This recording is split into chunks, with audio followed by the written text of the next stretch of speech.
வணக்கம். திசைகளின் 5 மணி செய்திகள். இஸ்மாயில் சப்ரிக்கு எதிராக SPRM-இன் 2ஆம் கட்ட விசாரணை.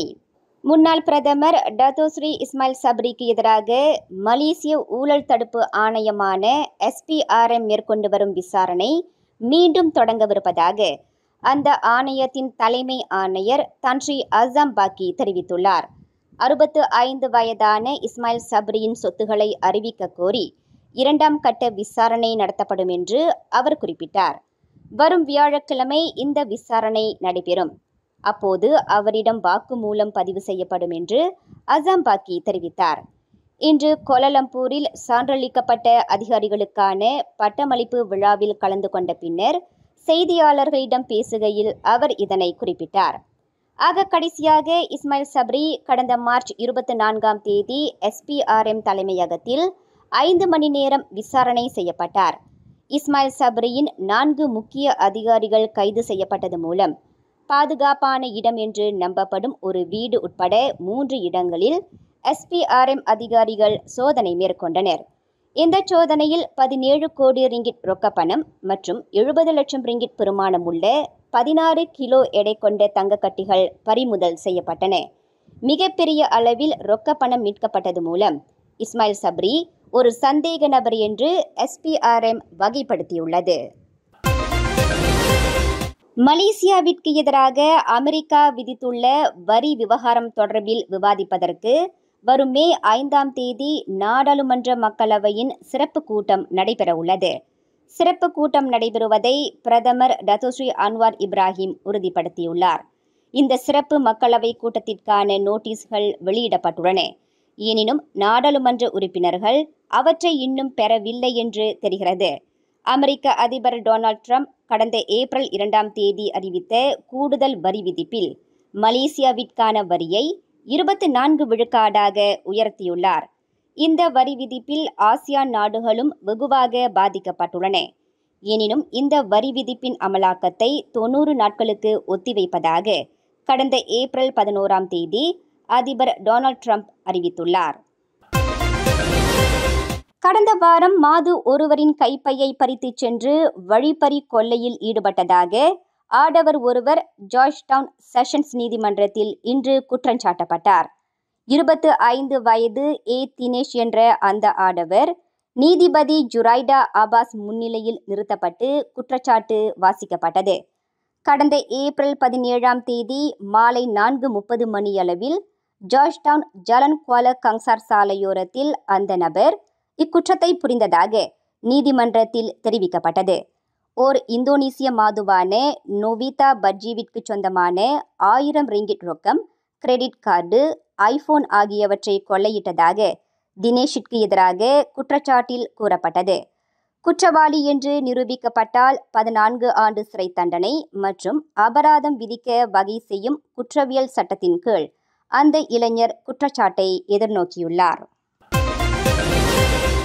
காலதாமத பதிவு என்று கூறி போலி ஆவணங்களை பயன்படுத்தி குழந்தைகளுக்கு மலேசிய பிறப்புச் சான்றிதழை பெறும் மோசடி கும்பலின் சட்டவிரோத செயல் அம்பலமானதை தொடர்ந்து ஆப்-பர்த் கைது நடவடிக்கையில் பிடிபட்டவர்களின் எண்ணிக்கை தொடர்ந்து அதிகரித்து வருகிறது. ஆக கடைசியாக மேலும் 2 பெண்களை மலேசிய ஊழல் தடுப்பு ஆணையமான SPRM கைது செய்துள்ளது. ஓர் அரசு ஊழியரான கிளினிக் ஒன்றின் 43 வயதுடைய மருத்துவ பெண் உதவியாளரும் 49 வயதுடைய பெண் ஏஜென்டும் கைது செய்யப்பட்டுள்ளனர்.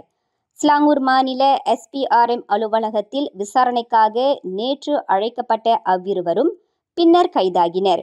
அந்த இருவரும் இன்று ஷாலாம் மேஜிஸ்ட்ரேட் நீதிமன்றத்தில் நிறுத்தப்பட்டு 5 நாள் தடுத்து வைப்பதற்கான அனுமதியை SPRM பெற்றுள்ளது.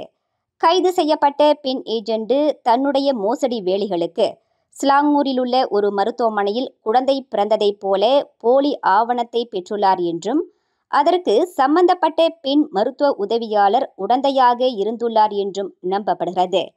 இந்த மோசடி வேலைக்கு சம்பந்தப்பட்ட மருத்துவ உதவியாளருக்கு 10,000 ரிங்கிட் லஞ்சம் கொடுக்கப்பட்டதாக சந்தேகிக்கப்படுகிறது.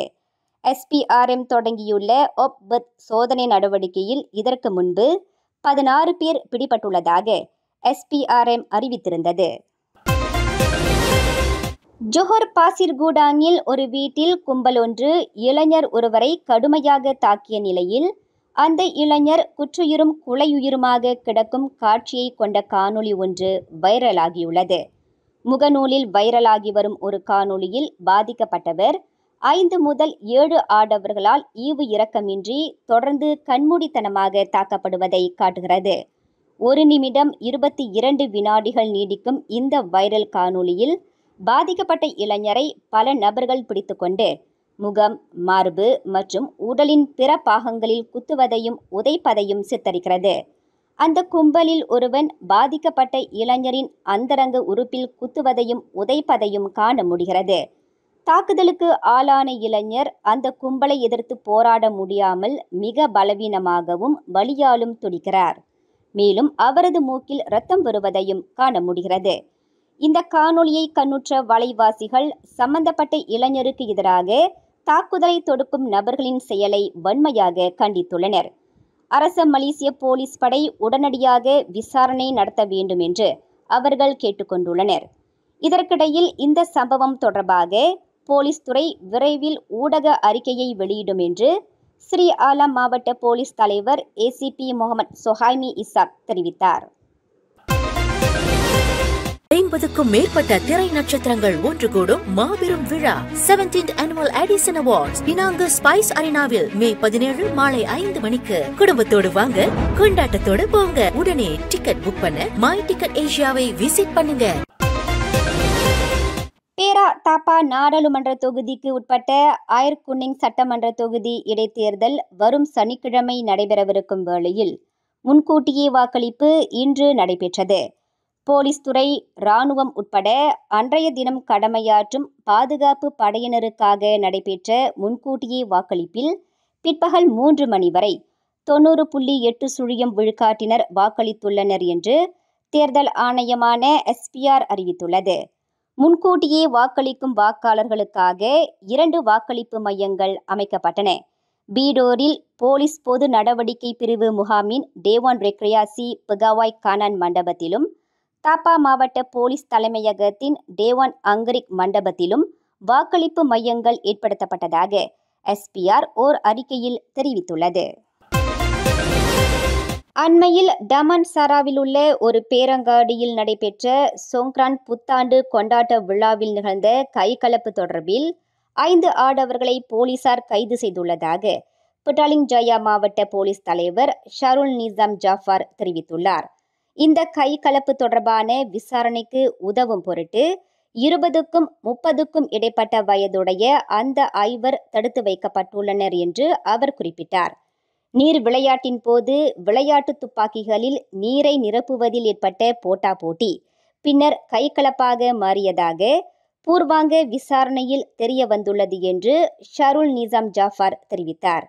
நீர் விளையாட்டு நடந்து கொண்டிருந்த வேளையில் ஒருவரையொருவர் தாக்கிக் கொள்ளும் காணொளி ஒன்று வைரலானதை தொடர்ந்து போலீசார் விசாரணை அறிக்கை ஒன்றை திறந்ததாக அவர் குறிப்பிட்டார். மேலும் செய்திகளை தெரிந்து கொள்ள கீழே இருக்கும் பெல் பட்டனை அழுத்துங்கள். உங்கள் மகிழ்ச்சியை வெளிப்படுத்த லைக் மற்றும் ஷேர் செய்யுங்கள். தொடர்ந்து திசைகளோடு இணைந்திருக்க சப்ஸ்கிரைப் செய்யுங்கள்.